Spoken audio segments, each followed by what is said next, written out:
तो संदीप सिंह ने बीच रास्ते में गाड़ी को क्यों रुकवाया? आकांक्षा को अपनी गाड़ी में जबरन क्यों बैठाया? होटल के कमरे में 17 मिनट तक क्या क्या हुआ था? संदीप सिंह के जाने के कुछ देर बाद ही आकांक्षा की मौत कैसे हो गई? अब इन सभी सवालों का जवाब सिर्फ एक ही शख्स दे सकता है और वो है खुद संदीप सिंह। जी हाँ, वो ही संदीप सिंह जो होटल वाले सीसीटीवी में आकांक्षा के साथ नजर आए थे। और अब संदीप सिंह को एक बार फिर से पूछताछ के लिए बुला लिया गया है और इस बार पूछताछ समर सिंह के सामने बैठा कर होगी। तो इस बड़ी खबर की पूरी अपडेट आपको दिखाते हैं। आप ये वीडियो को शेयर करें और अपनी राय कमेंट बॉक्स में जरूर दें। तो भोजपुरी सिनेमा की जानी मानी एक्ट्रेस आकांक्षा दुबे की मौत का राज गहराता ही जा रहा है। आकांक्षा को आत्महत्या के लिए उकसाने के आरोपी गायक समर सिंह को पुलिस ने पिछले दिनों गिरफ्तार कर लिया, जिसके बाद उसने पूछताछ में कई खुलासे किए। अब जहां समर सिंह कुछ और ही कहानी बयां कर रहा है, कुछ अलग ही थ्योरी कर रहा है, वहीं इस मामले में अब एक बार फिर से शक की सुई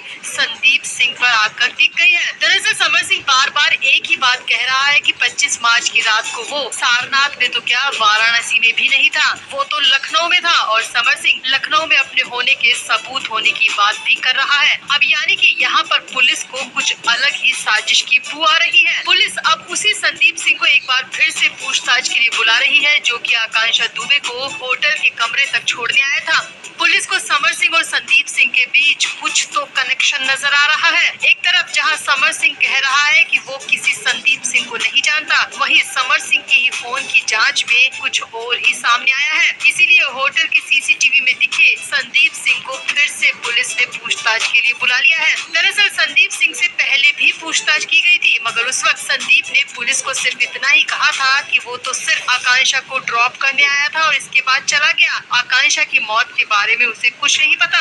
अब पहले पुलिस भी आकांक्षा के केस को उतना सीरियसली नहीं ले रही थी, मगर यूपी सरकार के दखल के बाद वाराणसी पुलिस पूरी तरह मुस्तैद है और समर सिंह के बाद पुलिस अब संदीप सिंह को टारगेट करने जा रही है।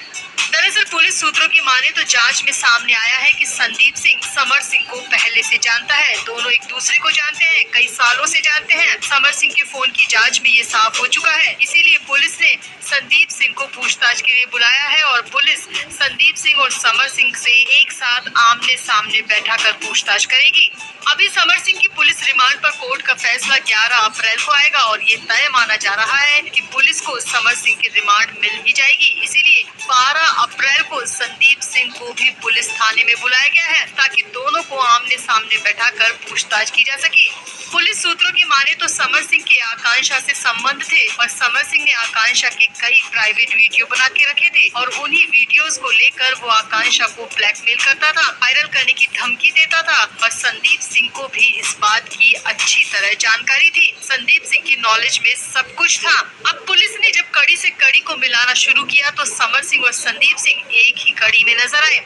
दरअसल होटल के सीसीटीवी में सभी ने देखा कि संदीप सिंह आकांक्षा के साथ गाड़ी से उतरा है और आकांक्षा के साथ वो होटल के अंदर एंट्री करता है और संदीप सिंह आकांक्षा के कमरे में भी गया था। ये सब सीसीटीवी वाले फुटेज में सबने देखा है। साथ ही साथ ये भी नोटिस किया होगा कि उसी सीसीटीवी में संदीप सिंह बार बार किसी से फोन पर बात भी कर रहा था। अब संदीप ने भले ही कॉल्स को डिलीट कर दिया हो, मगर समर सिंह के फोन की जाँच में सामने आया है कि 25 मार्च की रात संदीप ने समर सिंह को कॉल किया था।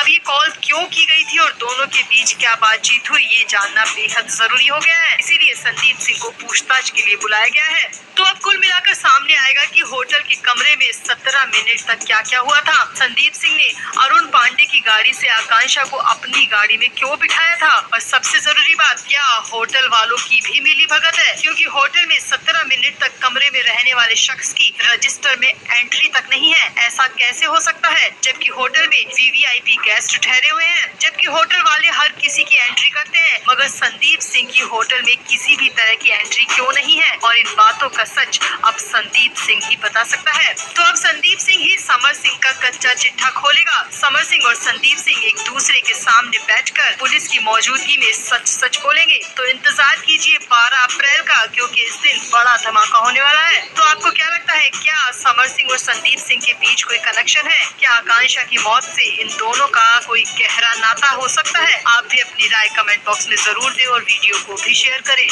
तो समर सिंह को वाराणसी की जिला जेल में रखा गया है। अब जेल में समर सिंह की हालत खराब हो गई है। जी हाँ, सूत्रों के हवाले से बड़ी खबर मिल रही है कि जेल के अंदर भी समर सिंह ठीक नहीं है। समर सिंह की कंडीशन बेहद खराब हो गई है। अब जेल में जब समर सिंह को लाया गया था तो क्या क्या हुआ, कैसे हुआ, पूरा सिलसिलेवार तरीके से आपको समझाते हैं।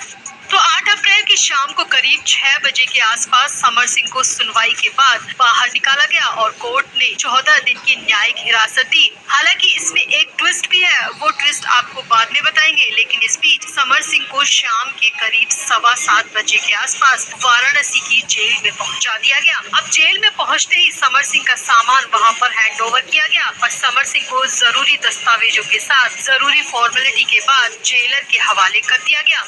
अब जेल में पहले से ही पता था कि समर सिंह आने वाला है, लिहाजा उसके लिए तैयारियां पहले से ही थी। जेल के अंदर समर सिंह को सबसे पहले वेटिंग रूम में रखा गया। हालांकि जेल में सभी नए आने वाले कैदियों को मास्क दिया जा रहा था, मगर समर सिंह ने गमछा लगाया था, लिहाजा उसे मास्क नहीं दिया गया। और कुछ देर वेटिंग रूम में बैठाने के बाद समर सिंह के साथ 2 बंदी रक्षक आ गए और आगे आगे जेलर, पीछे पीछे समर सिंह और उसके पीछे बंदी रक्षक चलते रहे। जेल सूत्रों के मुताबिक समर सिंह को सीधे ही बैरक नंबर 10 में ले जाया गया। जी हाँ, बैरक नंबर 10 में समर सिंह को पहुंचाया गया और वहां पर बैरक नंबर 10 की सेल में उसे पहुंचाकर दरवाजा बंद कर दिया गया।